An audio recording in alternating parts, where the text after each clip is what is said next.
Good morning, everyone. Um, Today's topic is the hidden cost of workplace politics and how to navigate influence without losing your integrity.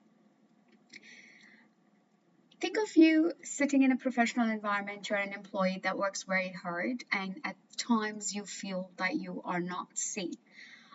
There are times when you have been working very hard, you are talented, but the opportunities goes to someone else, and oftentimes you feel that there is something going on behind the scene, but you can't really pinpoint as to what really is happening.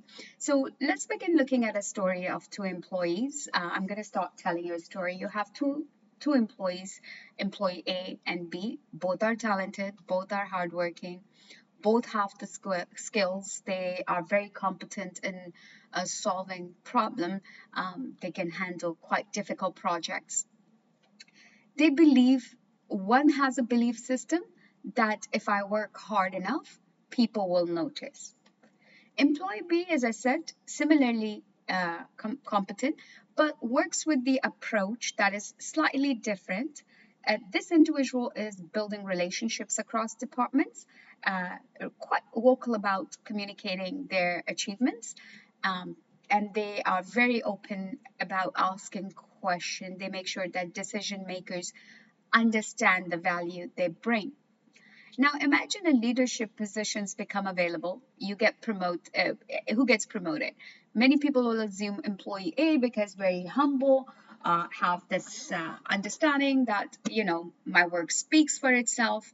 But unfortunately, the opportunity gets handed over to employee B. And this creates quite a bit of frustration, and it really happens that professionals experience it. And then the question arises, why does someone else get promoted when I'm doing the work? Why does it feel like performance alone is not enough? Is workplace politics the reason that some people are moving ahead and faster than I am? And this is where it becomes a little heartbreaking, uncomfortable, and we start to lose our motivation. So, workplace politics, yes, it's very real.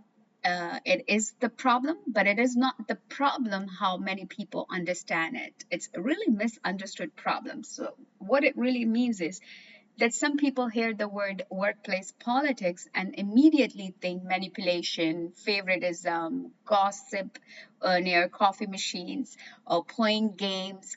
Um, so we think of it that way. Does it exist? Yes, toxic politics really does exist, but there isn't another side of this workplace politics that we often ignore, and we often misunderstand. So, one of the understanding that I want you to take with you today is that every organization has relationships, every organization has its decision making process, every organization have people with influence, and understanding how those systems work is not about becoming political, it is about becoming professionally aware. I'll give you a very simple example. I was working at a place and I had kept myself quite limited in terms of interactions. Uh, and I strongly believe that your work should speak for itself. My work did speak for itself, but I was the very last one when it would come to knowing what was really happening within the organization. So, for example, if the organization laying people off, you're the last one to come to know, and you have less of a time to get prepared. And I've spoken about how keeping your resume updated in my previous sessions as well, that it's very important. So that's where you should be quite professionally aware of what's happening in the organization. So, as you all know, today I want to talk to you about understanding what the politics is through the lens of Beyond Blueprint framework. Also understand how you navigate it, but most importantly, how do you look at the hidden cost of it and sustain yourself within your work environment. So let's begin and understand what is workplace politics. So the definition of workplace politics is that it's basically informal ways where people influence decisions, relationships, opportunities within an organization. Every workplace has two systems. Okay, the first one is the formal system. This includes job title, reporting structure, performance reviews, policies, organizational chart. This is the system that is visible. So if you think of the Titanic iceberg, we also have something called cultural iceberg. This is very visible on top of the iceberg. You can see it, but what is underneath is still hidden. And that is the informal system. Now, this informal system includes relationships, trust, reputation, communication pattern, network. The people who you go for an advice or who gets invited to some important conversations. This invisible system exists in almost every organization. In almost every organization. So the question is not, does workplace politics exist? The question you should be really understanding is, yes, it does exist. So how do I navigate it ethically? Right? Because we don't want to lose ourselves in the process. And it's not about manipulation. We don't want to manipulate people, because healthy influence is not manipulation. Healthy influence is about creating value and building trust. For example, a leader who communicates their team's accomplishment is not really bragging. They are making sure their team's contributions are recognized. And an employee who builds relationship across department is not really playing games. They are creating collaboration. The professionals who understand how decisions are made and navigated is not being political. They are being strategic. And the problem happens when influence becomes unhealthy. We'll get into it as well, where toxic workplace would more look like taking credit for someone else's work, more importantly, excluding people intentionally, creating alliances to damage others, spreading information to gain personal advantage, manipulating relationship. And I'll tell you one thing, I had taken a freelance project where I was working for this very big organization, and so the person who I was replacing was moving on to a higher position, and it was very interesting to see. I had no idea that she was actually very close to the head honcho of the department, but the reporting from her about everyone, so she would go get information, ask questions, and then convey that to the head of the department. At that point, it felt like toxic work environment, because somebody's collecting information for the sake to keep. Yes, there's a very fine line between that, but you also have to understand it comes from a fear of insecurity when people do that, but also they are showing that I'm the person you can trust. So when you're building trust in an unhealthy way, then that becomes very toxic. So this example is just to highlight that there is a behavior that can build trust, and there is a behavior that can damage trust. So an organization does play a significant role, and they do pay a significant price when toxic politics becomes part of culture, because then people starts to move. One thing you might be thinking, so why does this exist? If we know about it, why does it exist? And it's something I want you to focus on, is that human psychology, power, relationship, and resources, they all play a role. So how do they play a role? It's very simple. Organizations are made of people, and people naturally create relationships, networks, and systems of influence, right? So research in organizational behavior shows that influence is connected to several human factors. The first one is resources. Every organization has limited resources. It's not unlimited. They have limited resources, limited budgets, limited promotions, limited leadership opportunities. And when resources are limited, decisions about allocation creates influence dynamics. Second thing is relationships. People naturally trust people they know, but that does not mean decisions are always fair, right? So familiarity often affects perceptions, and that is why visibility becomes an important factor, and it becomes a factor that really matters. Third thing is information. Information creates influence.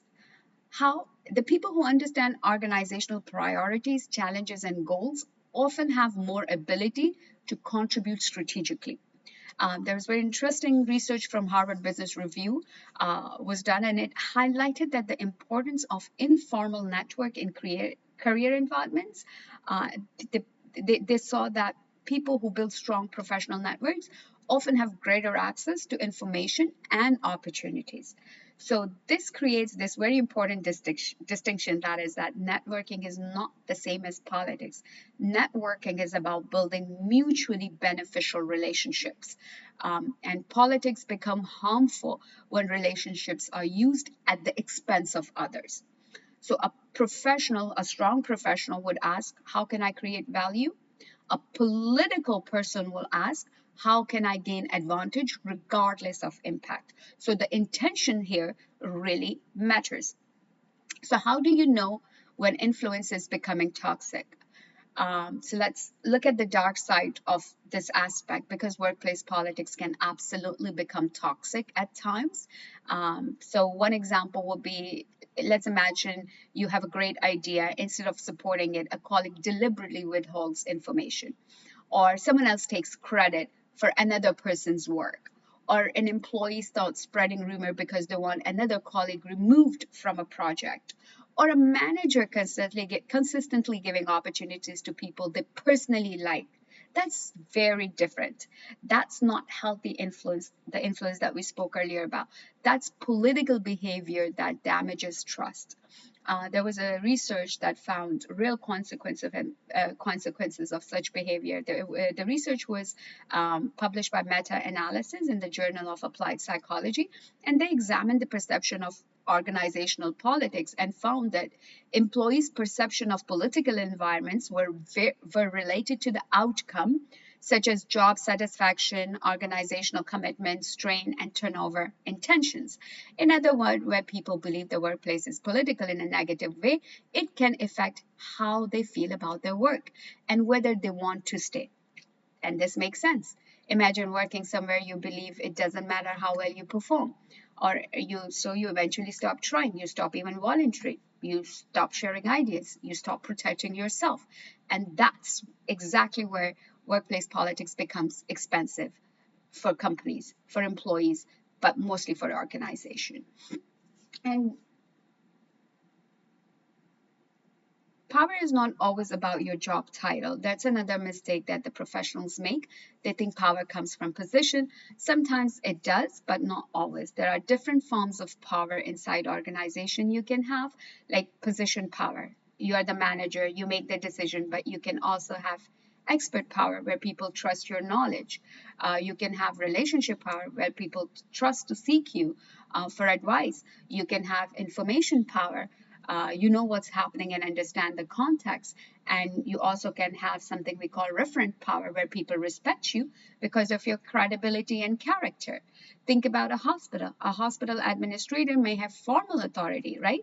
But an experienced nurse may have enormous influence because everyone trusts their judgment and expertise.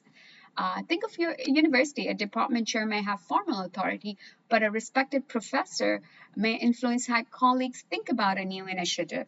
Think about a small business. Now, the owner has a formal power, but the employee who has been there for 10 years may understand the current customers better, the system better, the suppliers, the history better than anybody else, even the owner itself. So influence doesn't always follow the organizational chart, and successful professionals learn how to recognize that.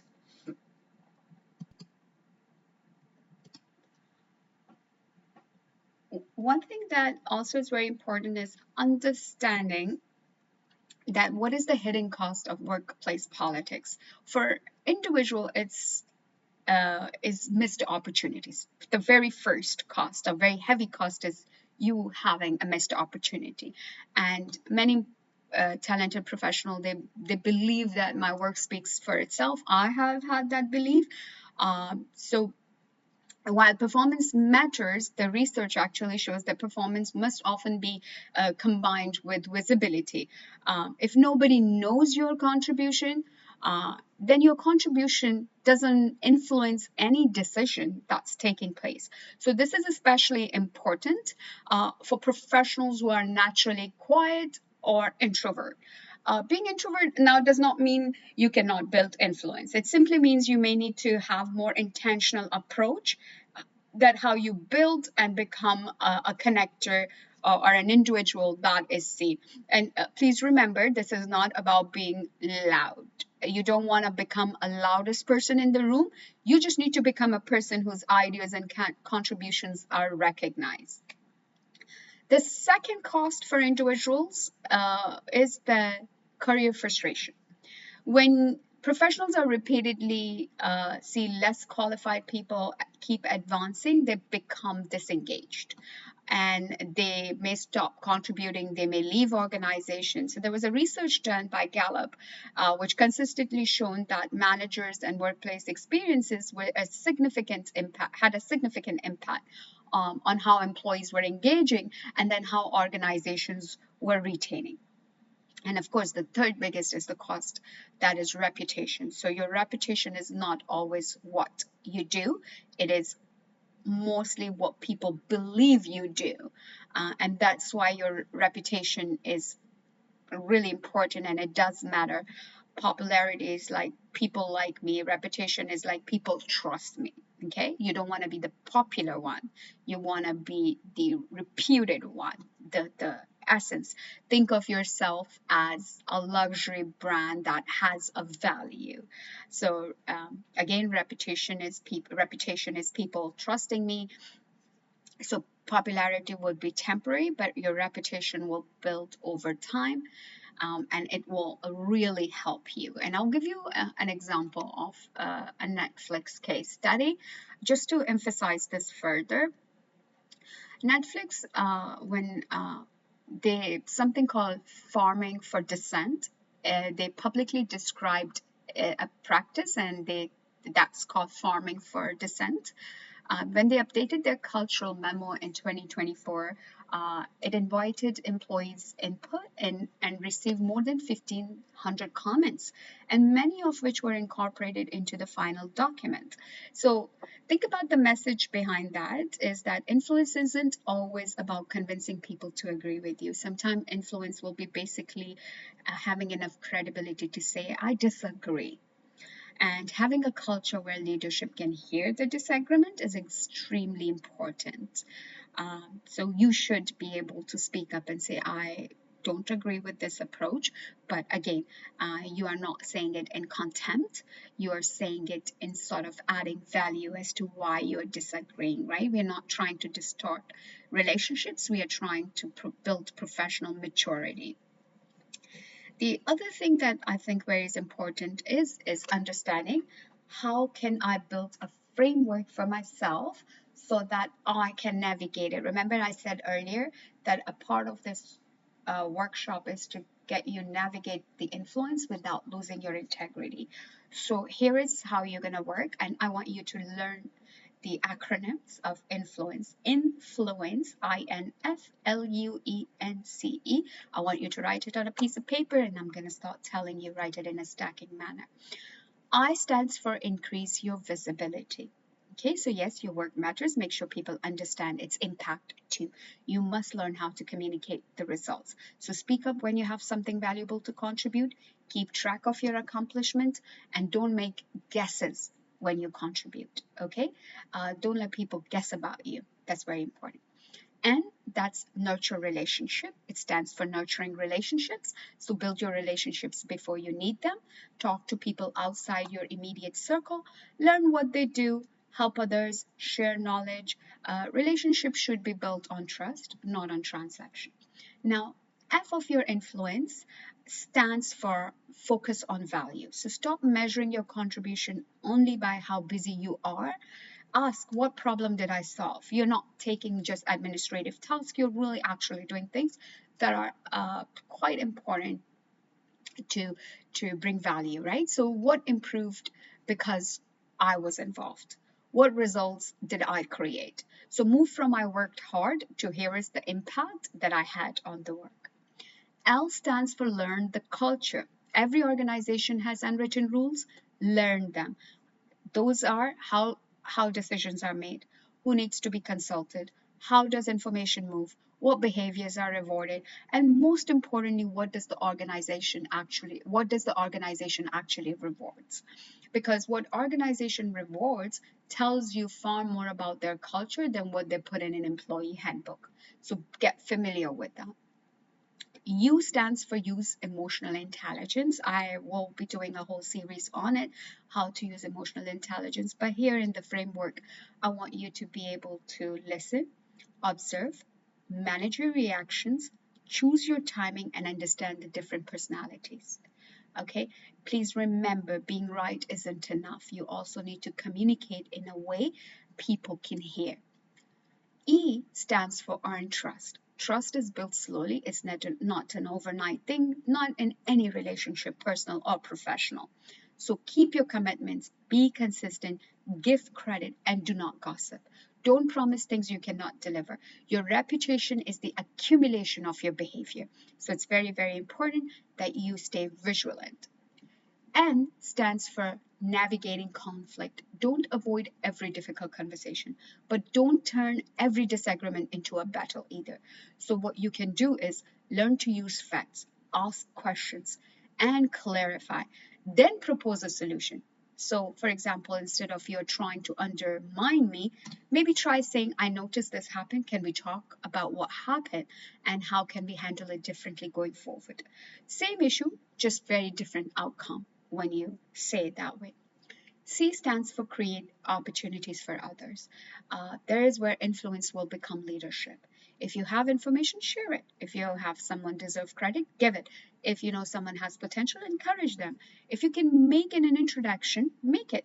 Because leadership isn't simply how can I climb, it also is how am I helping others to climb with me, because you also will need your network when you get to that point where you're leading, right? So it's very, very important to surround yourself with people that are going to be part of your network. E, it stands to elevate your reputation. So please ask yourself, what do people say about me when I'm not in the room? Not do they like me, but do they trust me?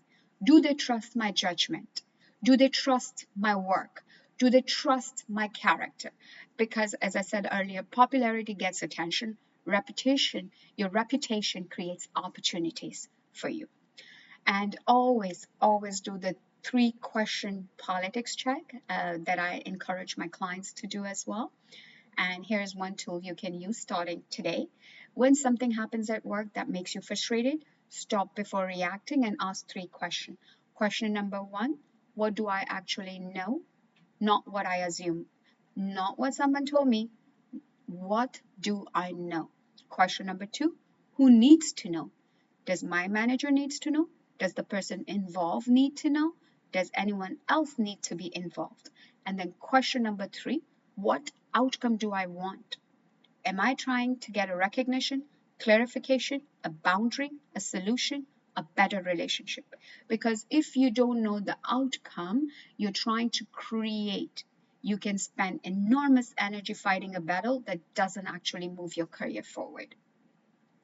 So this is the very important framework that I'm leaving you with. It goes above and beyond the traditional blueprints that you will see in any blog or in any book. It's basically a really practical guide for you to apply it.